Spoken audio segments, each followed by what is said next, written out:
ચોટીલાના શિવસેનાના કાર્યકર્તાઓએ ફરી કતલખાને ધકેલાતા અબોલ જીવોને બચાવી સરાહનીય કામ કર્યું હતું।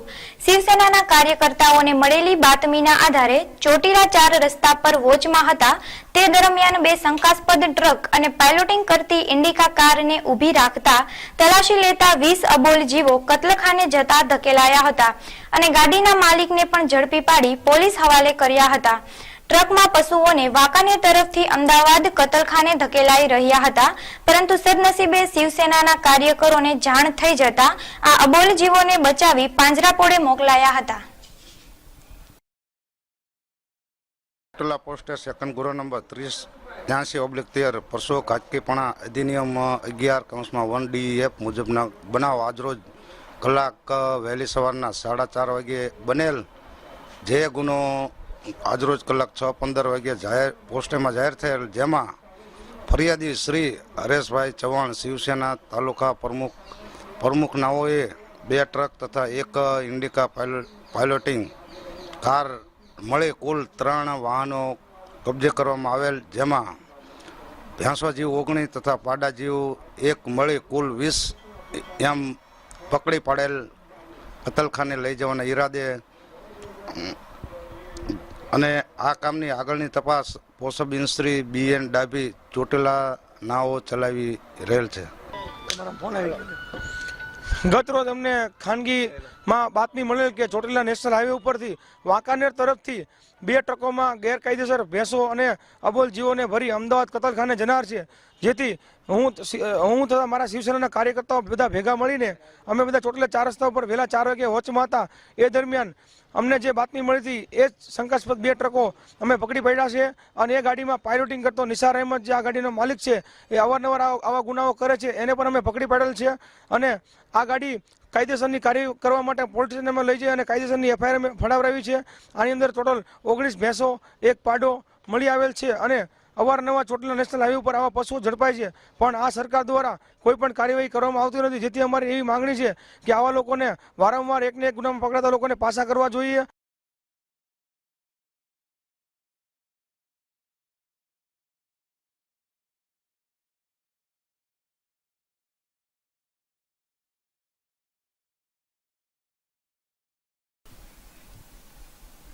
દિવાળીના તહેવાર નિમિત્તે મહાનગરપાલિકા દ્વારા શરૂ કરાયેલ 20 સિટી બસમાં 50% ડિસ્કાઉન્ટનો 13,365 લોકોએ લાભ લીધો હતો અને બેસતા વર્ષના દિવસે સૌથી વધુ 8,510 મુસાફરો નોંધાયા હતા।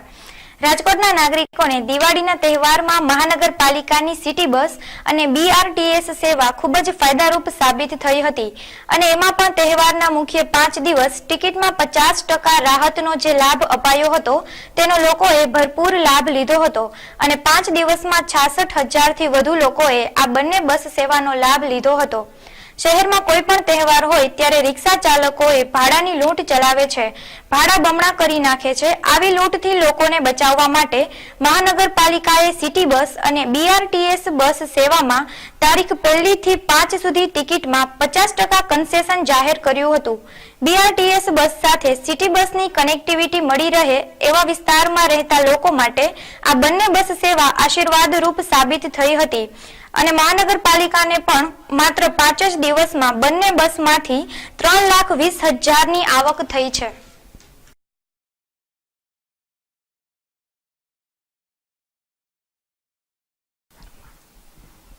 સૌરાષ્ટ્ર સહિત દેશભરમાં અનેરી નામના અને શ્રદ્ધાળુઓની આસ્થા સમાન જૂનાગઢ ગરવા ગિરનારની ભવ્ય ભાતીગળ સમી પાવનકારી લીલી પરિક્રમા કરતા કારતક સુધી 11 તારીખ 13 બુધવારથી રંગેચંગે પ્રારંભ થવાનો છે, જે પરિક્રમામાં લાખો ભક્તો સમગ્ર સૌરાષ્ટ્રમાંથી ઉમટી પડશે। ત્યારે શહેરમાં ભક્તો આ પરિક્રમાનો લાભ લઈ શકે તે હેતુથી ST તંત્ર એક સપ્તાહ તારીખ 10 થી 17 સુધી 40 બસો દોડાવાશે। આગામી તારીખ 10 થી 17 એક સપ્તાહ સુધી વધારાની બસો દોડાવાશે, જેમાં 30 બસોનું રાજકોટ ડેપો અને 10 બસોનું ગોંડલ ડેપોમાંથી સંચાલન કરાશે અને 24 કલાક આ સેવા ચાલુ રખાશે। 40 જેટલા મુસાફરો બસમાં ભરાય એટલે બસ ઉપાડી લેવાનો નિર્ણય કર્યા હોવાનું તંત્રએ જણાવ્યું છે। પરિક્રમામાં જવા માટે રાજકોટ સહિત સૌરાષ્ટ્રમાંથી મુસાફરોનો ભારે ધસારો રહે છે, એસટી સિવાય પણ ખાનગી વાહનો ભરચક દોડે છે, માટે એસટીને વધારાની આવક થાય અને મુસાફરોને સગવડતા મળે તે હેતુથી વધારાની બસો દોડાવવામાં આવે છે. લગભગ દર અડધો પોણો કલાકે સતત જૂનાગઢની પરિક્રમાની બસ ડેપોમાંથી મળશે. સતત એક સપ્તાહમાં લાખો મુસાફરો આ સેવાનો લાભ લેશે, માટે તંત્રને તગડી આવક થવાની ભરપૂર શક્યતાઓ છે.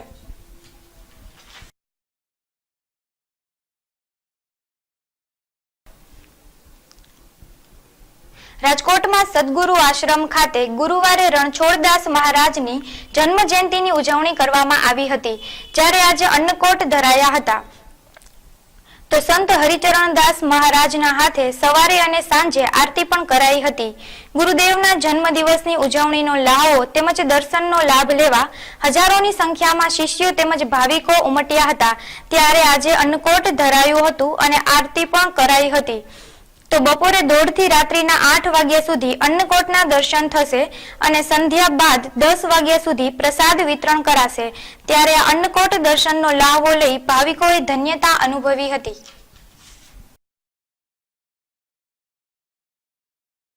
આજે લાભ પાંચમ છે.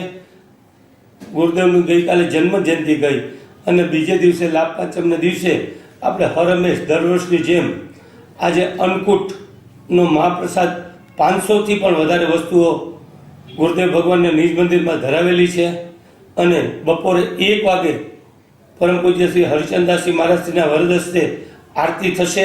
ત્યારબાદ અન્નકૂટના દર્શન રાત્રિના 8 વાગ્યા સુધી ખુલ્લા રહેશે અને બીજી આરતી રાત્રિના 8 વાગે પરમ પૂજ્ય શ્રી હરિચંદ્રદાસજી મહારાજશ્રીના વરદ હસ્તે થશે.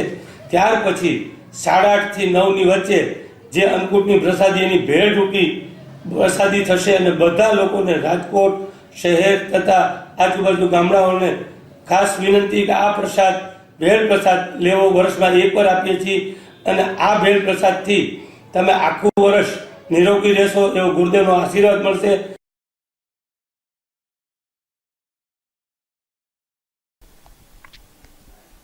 ભગવાન શ્રી કૃષ્ણએ બાલ્યાવસ્થામાં ગૌચારણ કરવા જવાની ઈચ્છા વ્યક્ત કરી માતા જશોદાજીએ હરખભેર તૈયાર કરી અને ગૌચારણ માટે વિદાય આપી અને બાલકૃષ્ણ સર્વસખા સાથે ગાયોને ચરાવવા વનમાં પ્રસ્થાન થાય તે પવિત્ર દિવસ હતો. ત્યારે કારતક સુદ 8ને વૈષ્ણવ આ પરંપરાને જાળવી પ્રતિવર્ષની માફક આ વર્ષે પણ ગોપાષ્ટમીને દિવસે કીર્તન ગાન સાથે શહેરમાં પ્રભાત ફેરી કાઢશે અને 2000 કિલો લાડુનું જુદી જુદી 40 ગૌશાળા પાંજરાપોળમાં વિતરણ કરાશે. ત્યારે આગામી તારીખ 10મી નવેમ્બરે હજારો વૈષ્ણવ ભાઈ બહેનો વહેલી સવારે સોની બજારથી પ્રભાત ફેરીનું પ્રસ્થાન કરશે. ત્યારે આ પ્રભાત ફેરીમાં જોડાવા આ આયોજન સમિતિના સદસ્યો વિનુભાઈ ડેલાવાડા, પ્રભુદાસભાઈ તન્ના, ગુણવંતભાઈ ડેલાવાડા, જયંતિભાઈ નગદિયા, રાકેશભાઈ ઠક્કર, અરવિંદભાઈ પાટડિયા, માધવ ફીચડિયા, રજનીભાઈ ગાંગડિયા, રમેશભાઈ પટેલ, કાંતિભાઈ હેદપરા, ભરતભાઈ સોની, ભરતભાઈ કોટક, ભૂપેશભાઈ છાંટબાર વગેરેએ અનુરોધ કર્યો છે. ત્યારે આ વિશે વધુ ચર્ચા કરવા તેઓ સિટી ન્યૂઝની મુલાકાતે આવ્યા હતા. રાજકોટ વૈષ્ણવ સમાજ દ્વારા આગામી રવિવારે કારતક સુદ 8 ગોપાષ્ટમને દિવસે એક પ્રભાત ફેરીનું આયોજન જે પ્રતિવર્ષ કરે છે પણ આ પ્રમાણે આયોજન કરવામાં આવ્યું છે.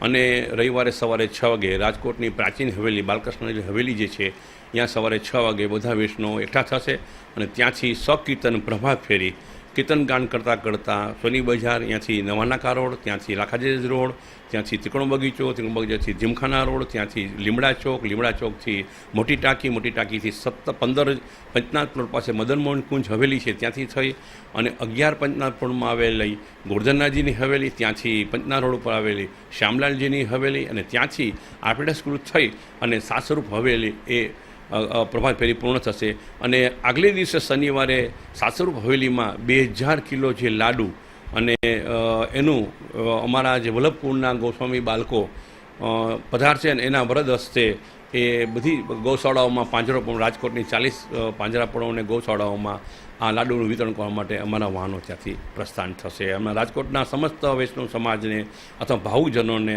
આ પ્રભાત ફેરીમાં જોડાવા અમે સમિતિ વતી જાહેર નિમંત્રણ અનુરોધ પણ કરી છે જોડાવા માટે.